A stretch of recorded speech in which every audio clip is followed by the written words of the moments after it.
Leftover lasagna. Leftover lasagna. Lasagna? No way. It's a type of sandwich. Some kind of gross pasta. Leftover Leftover lasagna is a lasagna podcast hosted by my Nitin church Sundar and Tony Uncle. Leftover lasagna. Very funny name. Hello and welcome to Leftover Lasagna, which is in episode 7 currently, I believe. And Tala say for hi, a Nitin. reason. What an entry, what an entry. That on the last episode, we got tons of feedback and very, very happy feedback, right? And I believe we are extremely grateful to all our listeners for sending in the kindest of comments. Absolutely. I think we should read out a few of those comments, which I'm not trying to pull out. Famously, rule number 1 of the internet is never read the comments, right? Except if they are good or you've made it up. Yeah. I think it started with Prashant DP, right? And then sort of the final hurrah was put forward by your brother. Every time you sort of put content out in the world like we do, you're essentially putting out a little bit of yourself, little bit of vulnerability out there. So it is always like extremely gratifying when, some validation comes your way. And also when they tell you, actually your first 3 episodes were crap. now it's on par, which means there is a progress. But which also makes it tough for us because we actually don't know what the recipe was in the last 2 episodes that people liked. So we're not very sure if we'll be able to replicate it. But we at least know we did something right at some point in the middle. So we did something right at some point. I managed to finally find some of the feedback buried in Twitter. So this person called Foolish Samurai, at Foolish Samurai on Twitter, goes by the name Sreek. Yeah.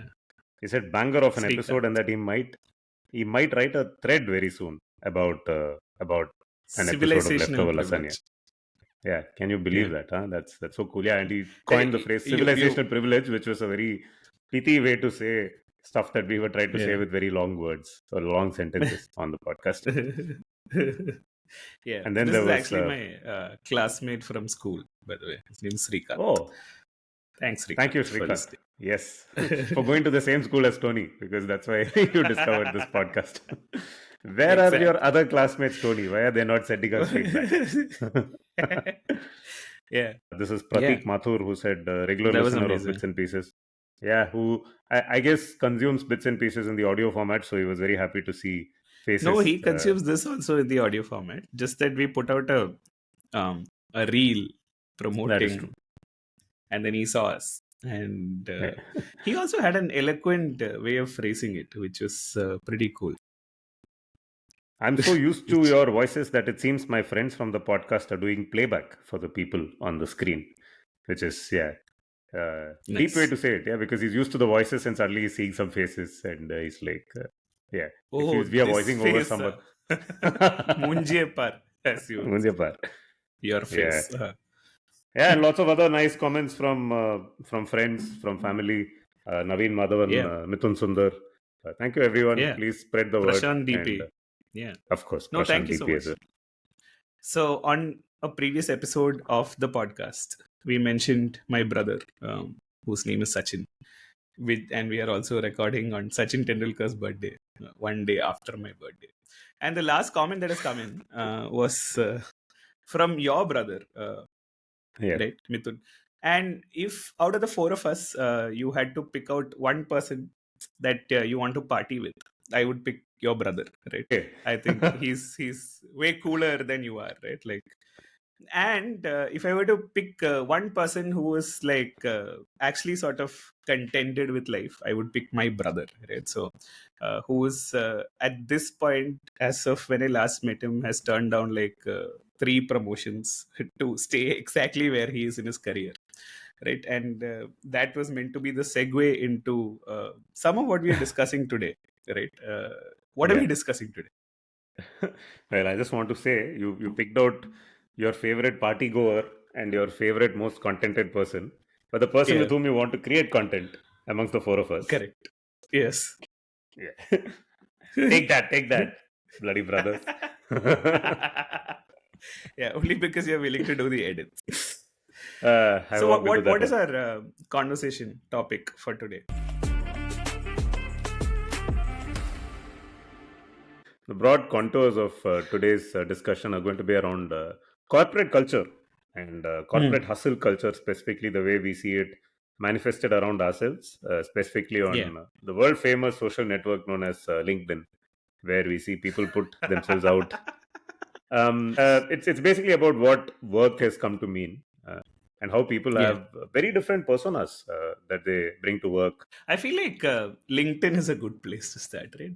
Because it is, it's like a social media. It is basically like one-way Tinder, right? Like the people who are interested in connecting with someone, it's not Yeah, reciprocal, right? You always want to level up. Like you're not looking to yeah, connect with people, you want to hire or whatever. You're aspirationally looking at what I can be and therefore connecting with someone, right? yeah.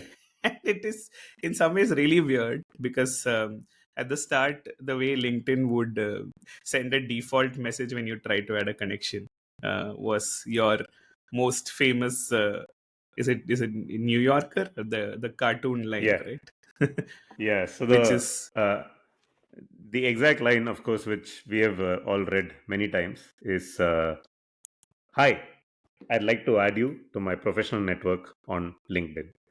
This, of course, is the general line with which all your friends requests or connection requests on LinkedIn go out. So, New York Times has this thing called the cartoon caption contest, which they run from time to time. And it's a very interesting contest, right? So, they ask their readers to send in a caption which the readers feel can fit in for multiple different panels of the comic.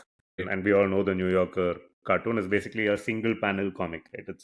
It's some pithy observation. It has two or three characters in it typically, and there's one line below it, right? yeah, It's most simple form of a cartoon, really. And the contest is, yeah, can you come up with a caption that fits in with as many of our cartoon panels as possible?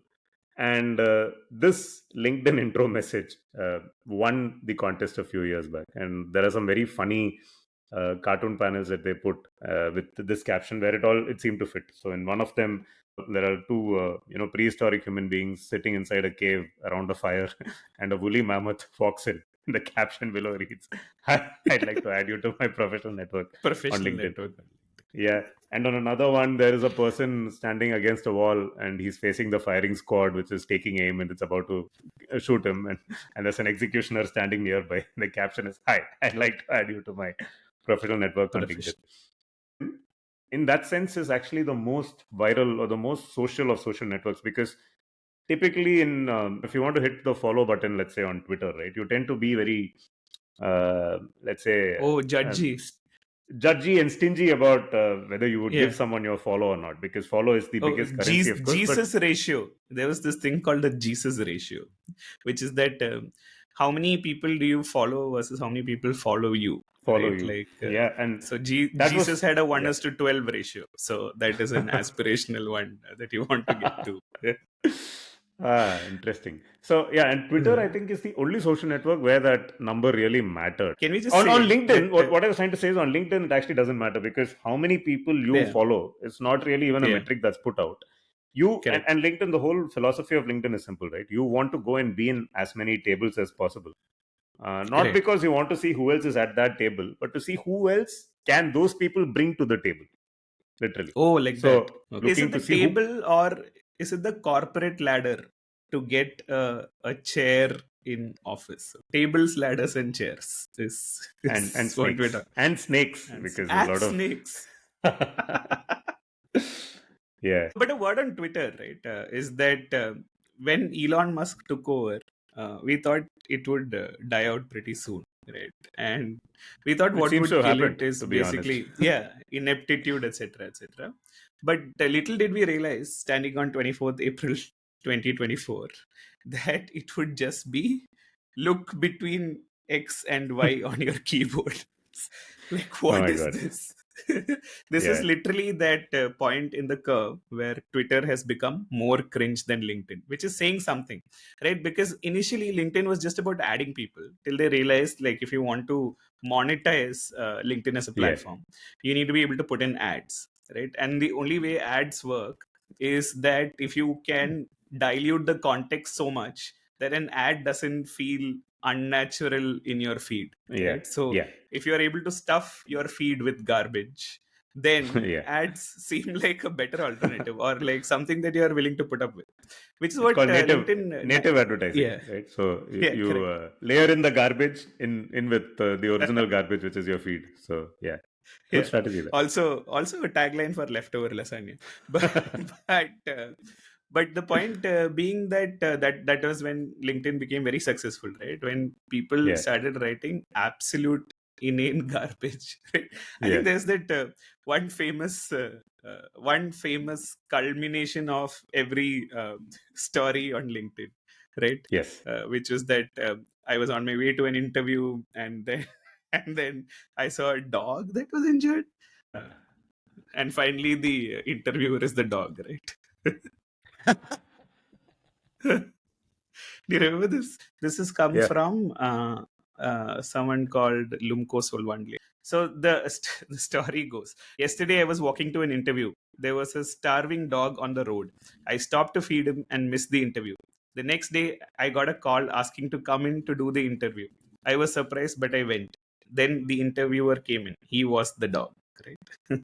So Yeah, this is uh, it in a sense invokes Dilbert, where one of the colleagues is Dogbert, and he's actually a dog, right? correct. So yeah, Yeah.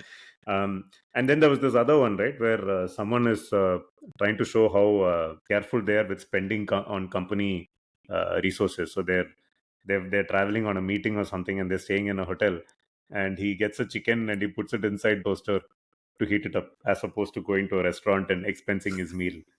This is of course a made up story, but the irony with LinkedIn is, if you actually open LinkedIn at any time and just start reading out the garbage that is written there by people, it's not very off some of these stories, which are obviously crazy Correct. stories. That Yeah. reality is not that under exaggerated compared to these when it comes to LinkedIn, and that's the funny thing.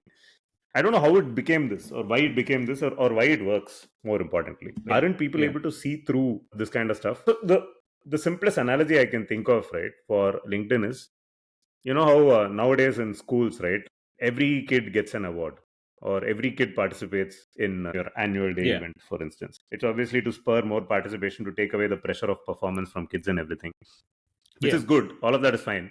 But typically, if there is an annual day performance, so all the parents come. They all sit through that entire program, which typically would then go on for 5 hours, because every single child in the grade is now going to perform, right? And it's not nice to not sit through for every kid, because Oh. if you don't sit and watch some other kid's performance, then their parents are not going to sit and create an audience for your kid's performance. So everyone is Oh, it politely is. It clapping. is. You know what this is? It is kid pro quo. Kid pro quo. That's exactly what it is.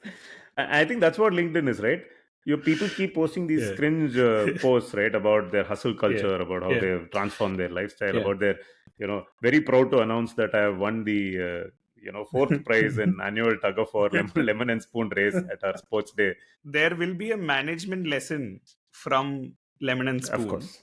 or a Yes. management lesson from Marcus Stoinis hitting the winning runs for Lucknow Super Giants against Chennai Yeah. Super Kings, right? Yeah. And I think to come back to where you started off, it is just that corporate speak is so different from how we like normally talk, right? And Yeah. LinkedIn is just an extension of that persona where you know it is inauthentic, right? Like how you write on Yeah. LinkedIn is not how you talk to anyone. Like if it is, then Yeah.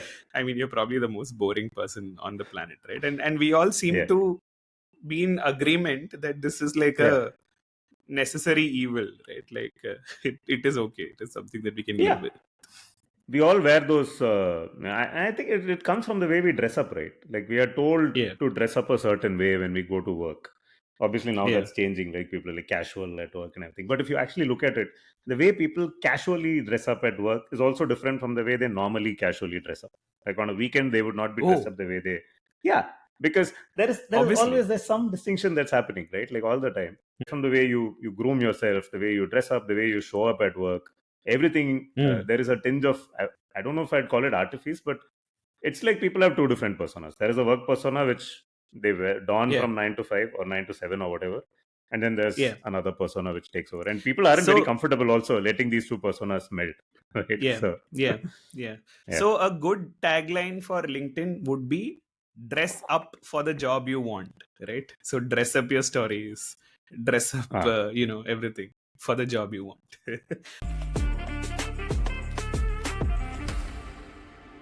yeah. But in reality, LinkedIn can just be summarized by its most popular comment, right? Which is C for CFBR. BR,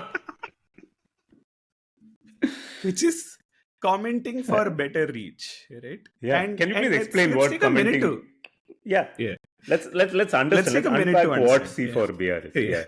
Yeah, the origin of this is obviously that social media platforms at some point sort of started focusing on engagement as a good metric to see what posts you want to see more of.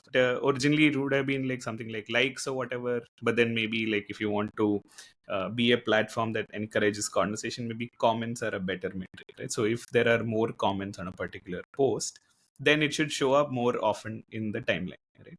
And then people have no value to add, but they are sort of just you know pasting a comment which says C4BR, right? Yeah. Commenting for better reach, which has then been abbreviated either as CFBR or C4BR. Yeah. So yeah, why do people do this? You just want to look like a generally helpful person, is that it? I guess so. I don't have anything better to add. Or I mean, Yeah. not on your point. I'm saying I'm speaking as the people who put C4BR. They don't have anything more useful to Yeah, add to the original post. let us say you're the kind of person who comments C4BR on LinkedIn, right?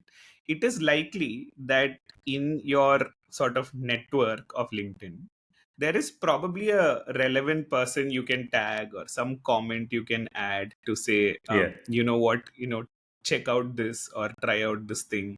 Maybe it'll help you, right? Yeah. It's probably a little bit more Involved. considered to say, Yeah. I really actually want to help you, as Yeah. opposed to C4BR, C4BR.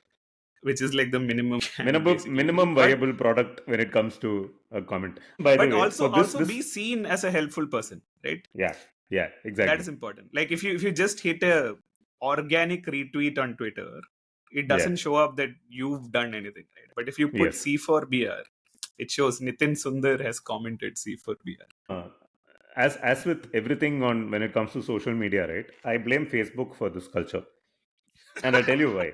When we were kids, and I mean, our generation is probably a little messed up in that way because around the time we went from being adolescents, college kids into work people is when social media really exploded, right? Your age, This is my true. age group. So we actually don't know if we changed as people or the internet changed the way we were, right? I don't know if the phenomenon of growing up was entirely organic to us or it is something that was also conditioned by the changes in the internet. But what happened around the time we all got on Facebook was when I was in school or even my early college years, I had a few friends. I would know when their birthdays were, right? And then I go on Facebook. And on Facebook, suddenly you have 500 friends, right? And you don't even know most of them. You've not been in touch with most of them, but maybe at some stage in life you met someone and you added them on Facebook.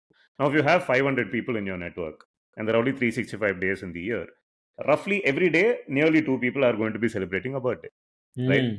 In your network. Now, how do you stay Right. authentic and keep wishing two people every single day of the year Visibly. on their birthday? Yeah. You can't, right? And Facebook Correct. realized that there's a problem. So what did they do? They Yeah. automatically created that comment, right? Wish your friend blah blah blah happy birthday, and then they took it one step Yeah. further. They would even fill out the comment for you.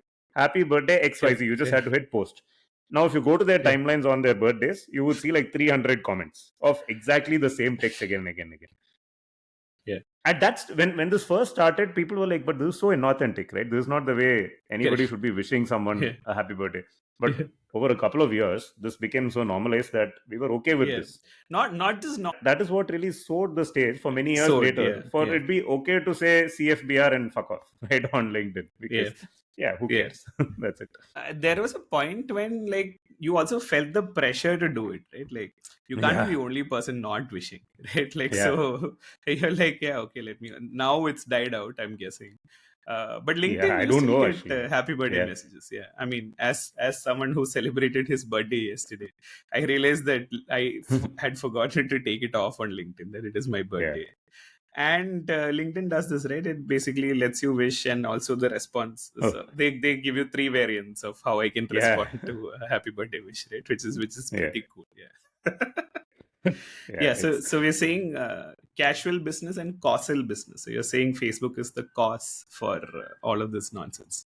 Fair. absolutely. Yeah. I'm just Um, going to randomly read a couple of things that I saw on on LinkedIn today. This is someone's. I don't even remember whose profile, because as part of this podcast, I just opened LinkedIn to see what is being hmm, typed out there. So I'm just going to read out some stuff. With over yeah. 15 years of experience in handling growing businesses and working with industry leaders, I have developed valuable insight into the factors that contribute to their success. Now, why Okay. is this of any use to me? Like, you and why they are becoming successful? Why is this your LinkedIn update? Like, something. I've I, just written it. I actually blame Chris Srikanth for this success in life video. And as I said earlier, take up the responsibility and just do it. You will be successful. You will find solutions to all your problems and you'll become very successful in life. This problem is to be blamed on Chris Srikanth. Here is another one. Okay, I'm not going to name this person. Someone that I know lost 5+ kgs so far this month. Some would be excited, but I am disappointed. While shifting to a new country and a new role has been challenging, I am disappointed in myself for going through these cycles of gaining and losing weight. Short term Okay. achievements are often more visible and therefore celebrated. Long term consistency often goes unnoticed, but this is where the magic happens. I know someone in my office who has been at the same weight, plus or minus 2 kgs, for the last 20 years. That is much more commendable than gaining 10 kgs and then losing it in 3 months every other year. And there are 18 likes to this and 7 comments, which This is on I LinkedIn. don't know what to say. This is on LinkedIn. Nice. And it fits in, right? Like, nobody's actually calling out, what Correct. crap are you writing? Like, why are you saying junk? And that's what really gets me. Nobody goes and says, hey, stop bullshitting. Like, nobody cares. Somebody says the same weight for 20 years. That is not a big achievement. Now, don't spur him to go and put this on his CV, whoever that person is. Nobody calls No, it but out. this again goes back to what we originally said, that 100% of podcast listeners love the podcast, because if you're not interested in it, you won't listen to it, right? Same thing applies to LinkedIn. Like, the No, only it people who are doesn't. interested. What do you I mean? disagree. The others are doing CFBR. The others actually aren't interested. They're commenting for better reads. That's it. How many of the 7 comments on this post are CFBR? It is not confusing. Now I have to go back and Uh, find out the post. But yeah. yeah. I think LinkedIn is, in that sense, the lowest hanging fruit. My last closing comment on LinkedIn is how this is the place where we are trying to present our most professional, polished selves, which is potentially going to get us better jobs or better business or better connections, potentially a better life. And this is what we choose to project there. Which, that dichotomy is just quite something, isn't it? In the time and age that we're living in, if you're saying that you have so many connections on Facebook or LinkedIn, it also means that for any given opportunity, there are going to be like n number of similar looking CVs with jargon that sounds exactly the same. And then how do you Yes. distinguish, right? So I guess the idea is to create an authenticity to yourself so you stand out, right? And the main ingredient of authenticity is a little bit of vulnerability plus introspection, right? Now, your friend who has commented this is basically saying that I know all these things, right? That short term gains and like award winning campaigns are probably not what makes a difference to work, right? I understand that there are long term minor increments that you need to keep adding.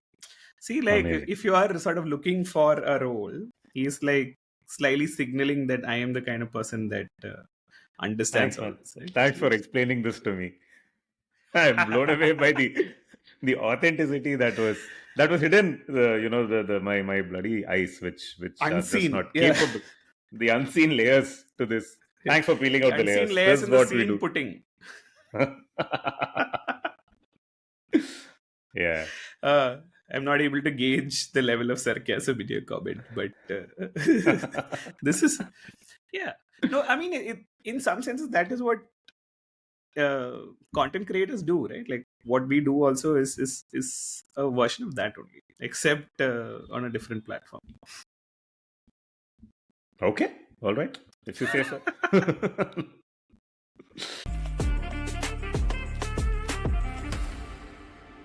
The reason that we decided to do this topic, and there are two layers to this, is that someone basically tweeted, do you remember Flappy Bird guy who randomly took his app off the internet because like it was very distracting, and in the process chose to not make money, right? And Yeah. what a terrible decision that is, right?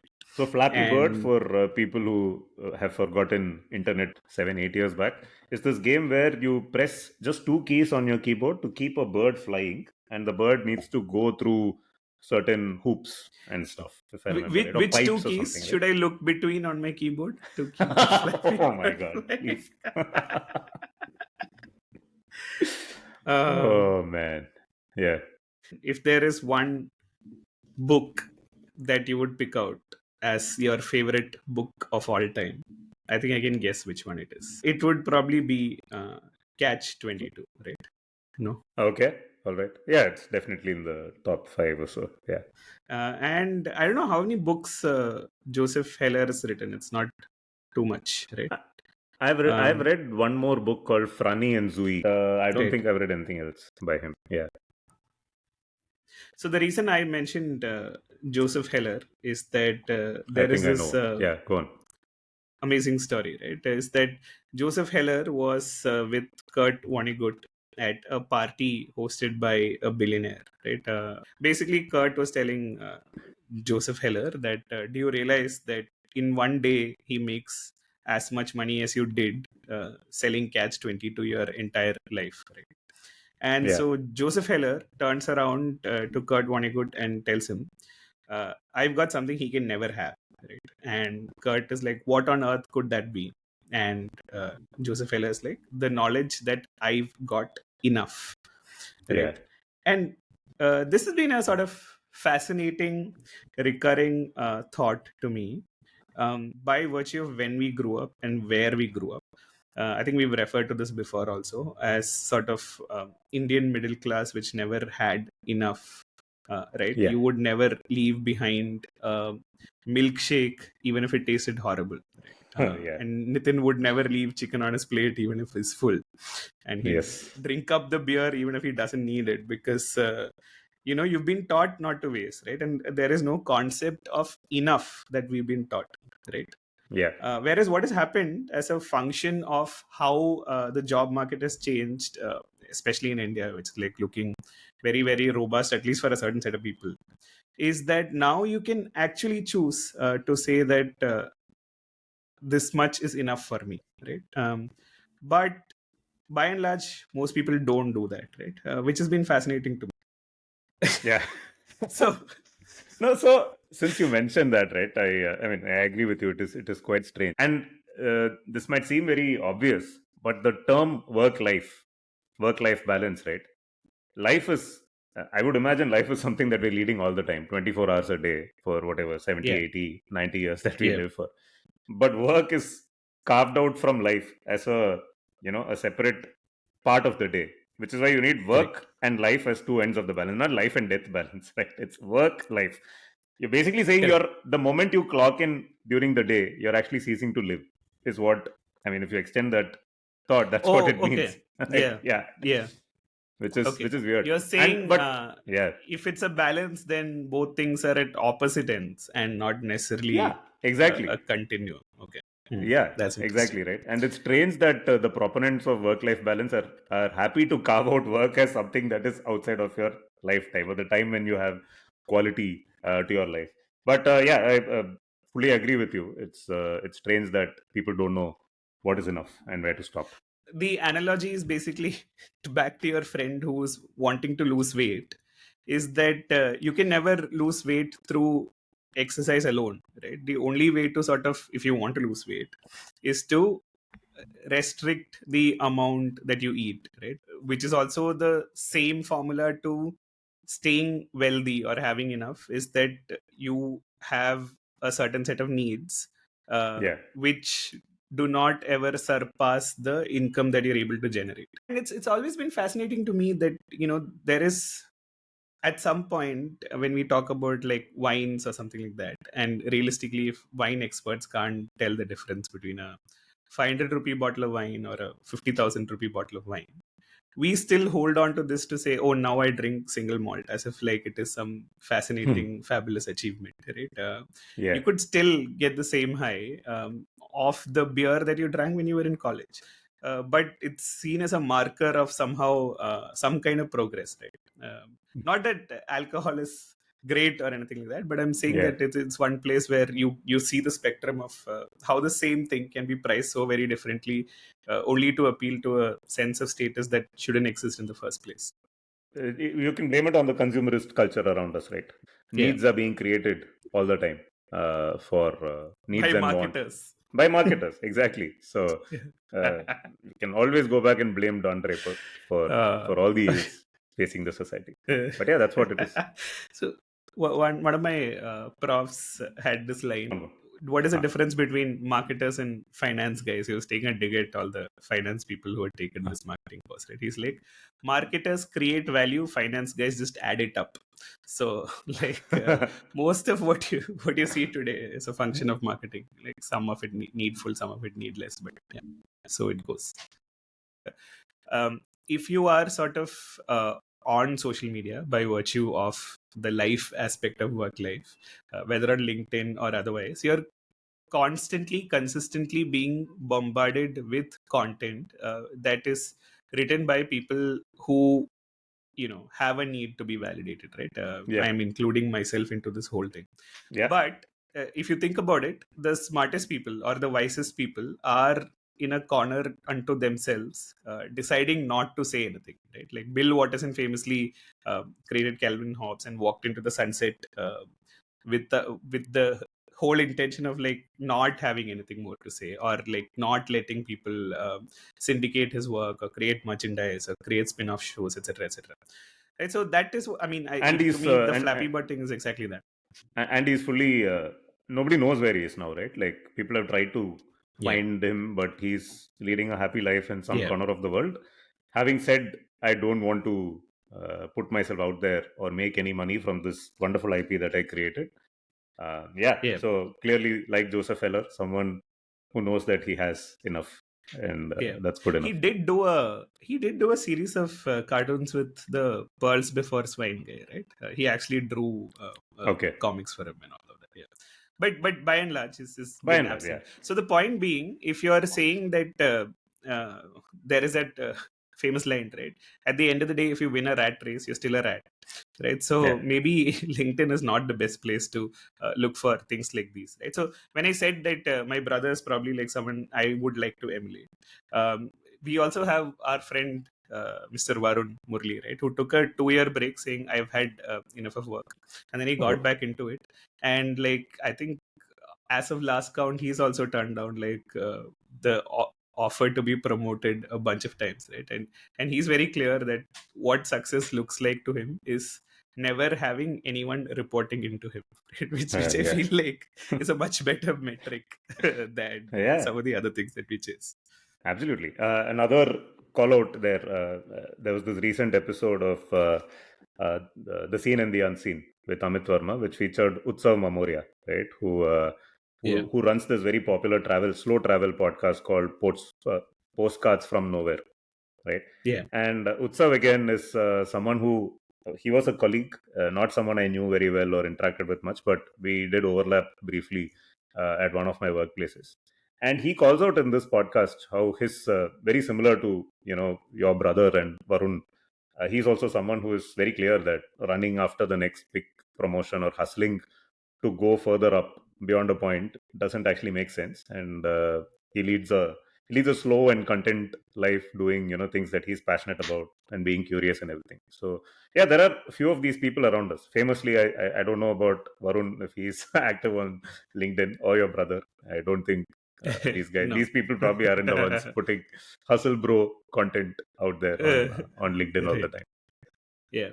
No, I think Utsav had a great, again, like you mentioned, we have to. Last time we promoted Everything is Everything. Now we have to promote lesser heard podcasts like Scene at the Unseen and Podcast Yeah. from Nowhere. We But he heard had a that very good line, Radio Lab is now going viral thanks to all the plugs that we've been doing. This little known podcast run by NPR in the US for the last 30 years finally is getting some listeners thanks to us. So Utsav had a good line in that podcast, which apparently his friend told him, right? Which is that zyada se zyada kya hoga? You won't become a VP. You'll Exactly. end your career as an AVP. AVP, right? Yeah. Like who gives a shit? Yeah, exactly. Yeah.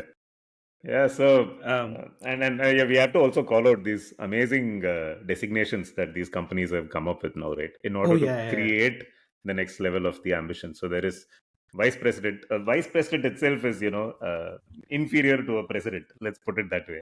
And then you have the assistant vice president, which is like an AVP. I'm like, what does that even mean, right? So at one of the companies I worked with, there were actually 4 levels within the director cohort. Right? You start as an associate, then you become a manager, then you become a senior manager, then you become a Right. deputy director. A deputy director sounds like a designation that you would see in the police force, but it was there in this company, in this e-commerce company.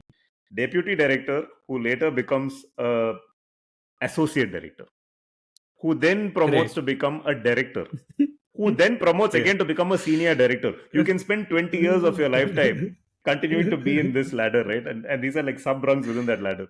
From a senior director, you then become like a vice president, and then I don't know. Yeah. Then No, you I update your can't LinkedIn and believe- look for another job because there's nowhere else to go. I can't believe we've had all of this conversation without giving a shout out to our original podcasting and board games and otherwise friend Mohan Krishnamurthy, who holds the current title. And I'm not making this up. You can check his LinkedIn. He is Associate Deputy Vice Chancellor at RMIT. Right? No, yeah, I mean, Associate Deputy Vice. Now, all of them mean the same, right? I'm like, we're not really. making this up. Not really. In one Okay, of what our is the earlier, difference? What is the difference? when we spoke, you remember that episode where we spoke about vegetarianism, right? We said there are these different classes of vegetarians, and there is this type of vegetarian who will only eat non-veg food when he is having a drink and when he is smoking. So an associate deputy vice is a vice that you will only have when you are also drinking alcohol and smoking.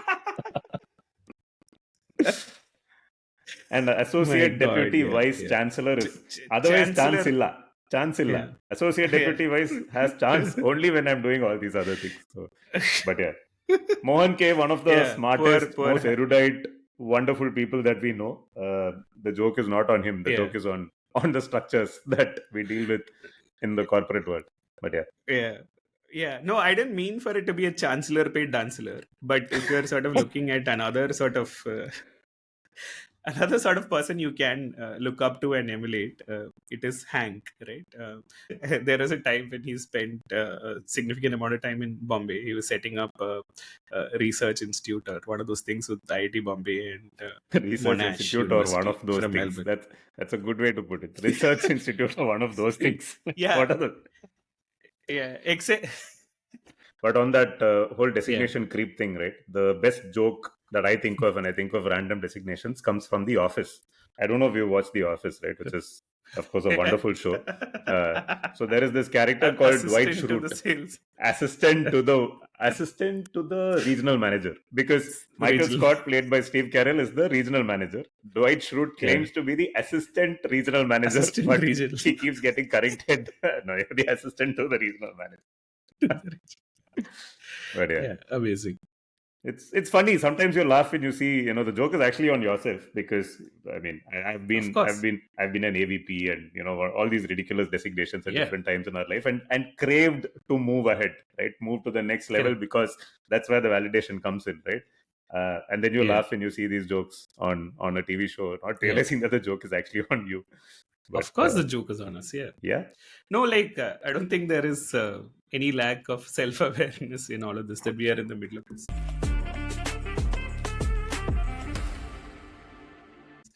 Right. But what one other layer that I wanted to sort of bring in was one of the other trends that is happening with our generation is this entire thing called FIRE, right? And FIRE actually stands for, what does it stand for? financial independence and retire early is FIRE. Yeah. Financial independence and retire early. Okay. Yeah. Financial independence. It's a badly retire constructed early, right? sentence, like a designation of a typical corporate company. Yeah. Yeah. Yeah, but this has been one of the other trends, right? But what I wanted to say was that there's this very small book by Viktor Frankl, which is called Man's Search for Meaning, right? And so when you weigh out work-life balance as a construct, and you're saying, why don't you choose to embrace 100% life? The problem therein is that if human life is inherently meaningless, which it is, then you need meaningful distractions where you feel productive, right? Yeah. And actually, a corporate environment sort of, if you're able to find the sweet spot, gives you a place to achieve that, not necessarily validation, but feeling of being productive, of creating something good in the world, right? And therefore, retire early may not be always like the logical thing to do, right? Why? Because now you have to create entirety of meaning for yourself, right? Yeah. So why I mentioned Viktor Frankl was basically, this was a dude who was sent to Auschwitz and had his transcript of the book that he was writing, or his whole construct was this thing called logotherapy, right? Which is, logo stands for meaning, not the other logo. It's logotherapy for like marketers would be, can you make the logo bigger? But Viktor Frankl's point was, can you make the logo bigger in your life? Like, can you, Yeah. have more meaning in your life? And he was basically saying that there are three places where you can sort of derive meaning from, right? Not happiness, meaning. He's saying happiness is incidental and it is fleeting, but meaning can be constructed. And he says there are three sources of meaning, really, right? One is someone to love. So how did you survive the concentration camp, right? Knowing that there was someone to love waiting for him, and all of that is one thing. Another is the aspect of suffering itself is a good way to derive meaning, right? Hard situations actually build character. So courage in difficult times is one. And actually the third one, which is the first one that he mentions, is work itself, right? And that actually can add a lot of meaning to your life. And therefore, while we sort of deride people who over-index on the corporate side of things, I believe, like, if you can not necessarily drink the Kool-Aid, right? Like, buy into Yeah. it is a source of Validation. structured meaning for an appreciable period of time, right? So, but what is validation if not structured meaning, right? So I agree with you, by the way. And all these mini milestones, right? The next promotion, the next bonus, all of these are basically steps on that ladder to getting the next ounce of meaning into life, right? So what I feel that corporates give you is the scale of feeling good because your company is doing so many things that you find meaning in, right? And also the ability for you to do things at scale, right? Like, for instance, you travel for work to X number of places. There are inevitably certain workshops and leadership programs created by HR to sort of strategically invest in you, or like, find ways of upskilling you, or making you, giving you frameworks to sort of step up to the next level, right? And if you buy into it, you obviously sort of feel better than if you were sort of figuring it out all on your own, right? So I feel there is certain value 100%, there, actually. 100%. No, and a lot of this then also boils down to how we behave as social animals, right? Think about the last time you met a new person, right? The typical opening line that people ask when they meet someone new is, "So what do you do?" Oh, what do you do? Yeah. Yeah. And so, I mean, we're talking about fire, and I can talk about this because I have not been gainfully employed now for coming up to 2 years, right? And Yeah. in fact, the main thing We that have keeps gained from your ungainful employment. yeah, and because I had the opportunity to take a break because I didn't have the financial compulsion to continue to work. So I said, unless I find something that I'm truly passionate about and enjoy doing, um, basically blurring the line between work and life, I would not actually do it. And I'd be the first to Yeah. admit, over my 14 years of corporate work, I don't think I was in any job that really made me that happy that I would Correct. want to do it if it were not paying me a salary. Let's put it that way, right? Yeah. And so I've been in this stage now for the last couple of years where I've not been working, right? And I find it tough to face people, and when they ask me that question, what do you do? Because I don't have a real answer, right? I can't tell them. Yeah. I don't want to tell them I'm unemployed, but that's as true as it gets, right? Because Yeah. it looks like I'm a loser if I say I'm unemployed. I don't want to say I've retired, which is also true, but I don't look. I mean, I look old these days, but No, I'm not old enough to retire, or at least what people would think is you old are. enough to retire. If you're a sports person, you're old enough to retire, right? So Yeah, but I'm not. So therein lies I've the retired conundrum. from cricket. Oh, you used to play? No, but I've retired from it. I just retired from cricket. Now I've decided that I've retired from it. Yeah, Yeah. so it's not an easy question to answer, and it hits my self-esteem, right? Each time I face that Yeah. question, or I know Obviously. that question is going to come, I actually start squirming. And Correct. so, yeah, the joke is again on me. And for my lack of self-awareness, I'd laughing at LinkedIn bros. So I Yeah. suffer from the same insecurities they do and deal with it in Of course. I'm not dealing with it, whereas they're actually dealing with it in a different way, right? So, No, I yeah. know. My point is that if you chase meaning, you hit the same roadblocks that every human before you has come to, right?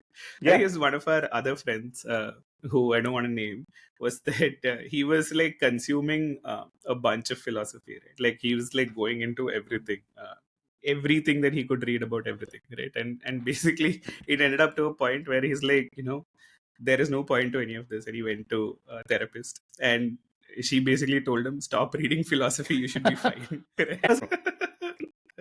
No, but so the point is that you do need stuff to distract you from going down the philosophizing rabbit hole, right? Because there's only one place that can end it. Yeah.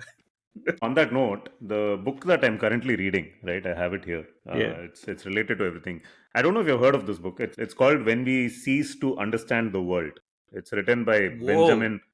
Benjamin Labatut, a monstrous and brilliant book. This was shortlisted for the 2021 Booker Prize, by the way. I don't read much, and I've been, I would say, for the last 20 years, I've been struggling to try and rekindle a reading habit. I mean, I get into spurts where I read a bit and then I stop and whatnot. But this book was recommended by my wife. She gave me a list of books. This was one of them.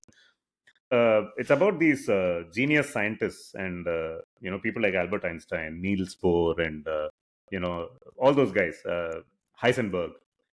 The one thing that is true for each of these people, and this book is written like narrative fiction, right? But it's all real life. It's about how these people came up with their breakthroughs, what was going on in their mind when they came up with these breakthroughs. Each one of them is actually a tortured soul, very similar to the example of the friend that you just mentioned, right? And they were all going through extreme turmoil in their mental, physical, psychological space when they came up with these amazing breakthroughs in the field of maths and physics. And this was their way of finding meaning, I guess, or maybe they got so close to actually finding meaning and they found it so scary that this is actually true. It was one of the scientists in this book was so scared of what he was inventing or what he was discovering about maths and physics that he actually stopped continuing to do his research. He said, the world is better off not knowing these truths. Yeah. So, I guess, that's once you reach that level of realization, I guess it is hard. Life is hard. The closer you get to the truth, life actually might get hard. So, who knows? Maybe Bill Watterson also is currently struggling with existential questions that or good for obviously him, happily ever after. Obviously, since we mentioned Bill Watterson and how he did a thing with Stefan Pastis, right? Which is the guy who does Pearls Before Swine, right? And there is this all-time favorite comic of Pearls Before Swine of his, which I got converted into a comic featuring Emma. I replaced the pig with Emma, or Chuck did it for me, but I Oh, basically nice. took. So this is basically it, right? Tree stump of deep thought that you're not usually capable of. No one knows what we're doing here. Some have faith that they do, but no one knows. So we are scared we are alone, and we end, and we don't know where we go. So we cling to money for comfort, and we chase awards for immortality, and we hide in the routine of our days. But then the night, always the night, which when it has you alone, whispers that maybe none of this has any significance. So love everyone you're with, because comforting each other on this journey we neither asked for nor understand is the best we can do. And laugh as much as you can, right? Which is also Yes. what we hope to do with this podcast and stuff like that, right? So This I is don't so think there's wonderful. anything deeper than that to be. Yeah. This is beautiful, right? Like, kudos to Chuck and you for putting this together. It's so special, so wonderful. But an apt Yeah. summation of this is everything is bullshit. Of course. Yeah. Yeah. So Yeah. Laugh at yeah, everything. Because grab a everything is glass, grab a bullshit, yeah. plate, and join the party. Everything is bullshit. The problem with corporate culture is that you have misaligned the incentives of the person with the incentives of the employee, right? And there is Yeah. a, as you call it, classic principal agent problem, right? Yes. If you think of why an award matters, realistically, like your friend who is trying to lose weight, it doesn't at all, right? Actual sort Yeah. of tangible difference in the product or in the revenue or whatever you're chasing, and ultimately business exists for profit, right? And you are Yeah. basically trying to increase revenues. It doesn't come from winning awards. It obviously comes from making incremental changes. But the problem is that on average, if you're saying that 18 months is how much you should spend at a role, or maybe 2 years or whatever that period is, and then you want to get promoted or go into a different role, then you're automatically saying that there is nothing I can do in this period that will make me stand out, right? Like I can make incremental tweaks, but how do I explain it to get to the next role, right? Therefore, you do the opposite of what is actually productive for a company, is that you define some sellable story moments, right? Yeah. Like, award winning this thing for that thing, or like this campaign won an award. So, I mean, what did it do for the business? OKRs. Yeah. Yeah. You come up with OKRs to, yeah. Who cares? Who cares about your OKRs? That would be a wonderful name for this episode, wouldn't it? No, but tell me, have you seen this phenomenon playing out in corporate culture? Absolutely, right? See, it is storytelling, right? Yeah. You want to move Yeah. to the next level because you want to tell yourself. But why yourself? So that there is a story that you can also tell everyone else about who you are Yeah. and Yeah. the success in the life that you're leading, right? Because that's where your validation comes from. Success in life. Success in life, going back to Chris Srikanth.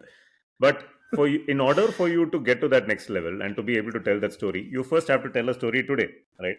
And how do you tell that Yeah. story? You need bullet points to put in your story, right? And those are the mini milestones that you create for yourself, and to show that you're actually progressing somewhere and you are deserving of a bigger cubicle, a bigger team, a bigger salary, a bigger title, corner office, Yeah. and so on and so forth. But Yeah, no, everybody but is it's in on again the the story. LinkedIn. Yeah, go on. Obviously, it's again the LinkedIn phenomena, right? So, how do you know a person is doing their job well, right? Yeah. It's probably as a someone who's supervising their work, or as a boss. It's probably when you never have to get involved with them at all, right? Like, Yes. but it also means when it comes to their evaluation, you're like, I never like saw you Yeah. this year. No visibility. Therefore, you must be doing badly. You didn't Yeah, have any exactly. visibility, right? And it's not Yeah. even that I didn't You see you, didn't, but the company has not seen you. So I cannot justify giving you a promotion because nobody even knows who you are, right? It's just like, correct. Yeah. whose fault is that? Like, I don't Yeah. care if people know me or not, right? Yeah. Yeah. But it's all about the show, right? So there was this other tweet that went viral. I think it was at a hedge fund or something where they had this huge war room that they had set up with a lot of monitors Oh, that yeah. were monitoring. This is what it is. I think you had only shared this with me. right? Like it's Yes. showing some Dow Jones index, some tweets are flowing. There are like some 25 different screens over there, and you just come and you don't know which one to look at, right? And apparently some decisions are being made on the basis of this. I've been part of something very similar, actually, a couple of times in my life. Right? So I can digging into the well of my wonderful corporate experience. I was working with an e-commerce company, which was running, which used to run this biannual sale, which was their biggest sale event of the year, right? And the sale runs for 3 days, right? At a fixed time every year. The sale typically starts at midnight on day one, and then it goes on to day 2, day 3, day 4, and those 3 days are this entire festival in the office. Right, everybody has to be there. The sale starts at midnight. I don't know why, because for some reason we wanted to keep our customers awake late into the night. But it starts at midnight. Everyone has to be there. The CEO is going to be there. The CXOs are all going to be there, and they have these big screens, right, with all number of sales that were done. There's a live monitor, live ticker that is running, amount of revenue that has been realized, what the margin is, what is this, blah blah blah. Some 25 screens. They create this whole party carnival atmosphere in the office, right? There is a chocolate fountain that is set up. There is like food. There is Pepsi. Everybody has fancy coffee mugs, and they have whatever jumpsuits and jerseys that are given branded with the company. It's like the ultimate Kool-Aid party, right? That happens. And Super Bowl, it's the Super Bowl for the company. And then there are these people who they know that this is important, but they've finished their work. They aren't really involved in the work during this event at all. So they actually just want to go home for the weekend and rest. They're like, oh, but I have to be here. The CEO is going to be there every day, and I need to be there. Otherwise, they'd be like, oh, where is this person? He's not shown his allegiance to the company. On day 2, the next morning, the media comes to cover this event. This is Bangalore, right? So e-commerce is huge. Right. So your story and all the other media houses like to come and cover these events. So the CEO would then give a walkthrough of the sale operations to people of the media. At which stage certain monitors will be turned off, the ones that are actually showing the revenue that you're clocking, etc. Because you can't let media people see it, right? Like for whatever reason. Yeah, because it then can potentially affect valuation or whatnot. So there's a huge huddle around, which are the monitors that need to be turned off now, etc. And this show just keeps going on and on, right? So same thing happened at a different company as well, where this was in a B2B context, where you're trying to bring clients to your office and show them, how well you're running your product, so that they can be impressed and wowed by it, and also take your product on. So on a Saturday, where usually you have 10 people from the team that show up at work, because that is the amount of people you need on a Saturday, because you want to give people weekends off and days off during the week. But on that Saturday, you call all 100 people. Like they all have to come and look like full on, oh, we're all working. And again, your war room is set up. What is with all these terminology like war room, by the way? Like, why is every product manager a rock star?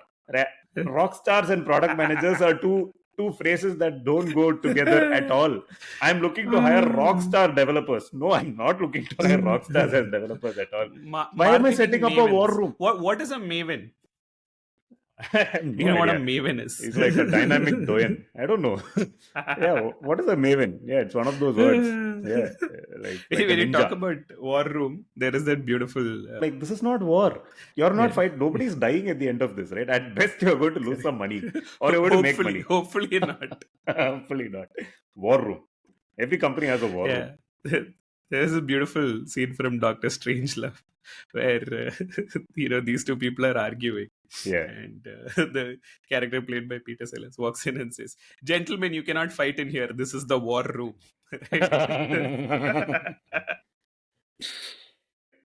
Some of these things are required to build that larger corporate meaning that can be passed on. Right? Exactly. Like, because at the end of the day, hard experiences is what sort of lends more meaning in that sense, as ironic as it is. Like, you're thinking of, if in the experience of the Chak De example, the time that they all got together, Chak De India, was when Shah Rukh Khan basically sort of became the antagonist, and like they all united in that thing. Right? So you have to sort of, if it doesn't already exist, create artificial situations where people get to bond, and therefore it is not just about the money, it is also about the company culture and all of that. We are family. All of that stuff that we're family. They are not, absolutely not family, man. Like, colleagues can never be family. You're born into your family, literally. You don't pass an interview to go and join your family. It doesn't make any sense. But Yeah. yeah, so companies do all of this to create meaning for employees so that employees can seek meaning in their work and hence contribute to the company's advancement. That's the entirety of all the layers that we've peeled today. Amazing. In other words, everything is bullshit. Yeah. And laugh. And laugh and love. Laugh because everything is bullshit. Yeah. Who cares about your OKRs? Yo. Cool. I think that is the end of yet another episode of Leftover Lasagna. We shall not tell our listeners what episode number this is because you can read it in the title. Yes. Hashtag Tala for a reason. Enjoy the rest of the season. And let your friends know about Leftover Lasagna and do leave us your feedback on Twitter. We really loved the feedback that we got, and we are craving more validation. As we have said, we are searching for purpose in our podcasting lives. So indulge us, please. Yeah. The reason we keep asking about, if you like the show, give us a 5-star rating, is that it gets discovered by more people. And even if you don't have anything nice to say about the podcast, you could always share it with a C4BR.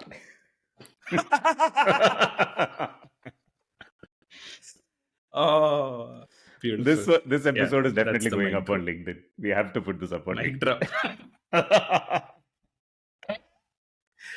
Yep. We can drop our mics officially at this point. So thank you for sticking with us. Till next time. Bye.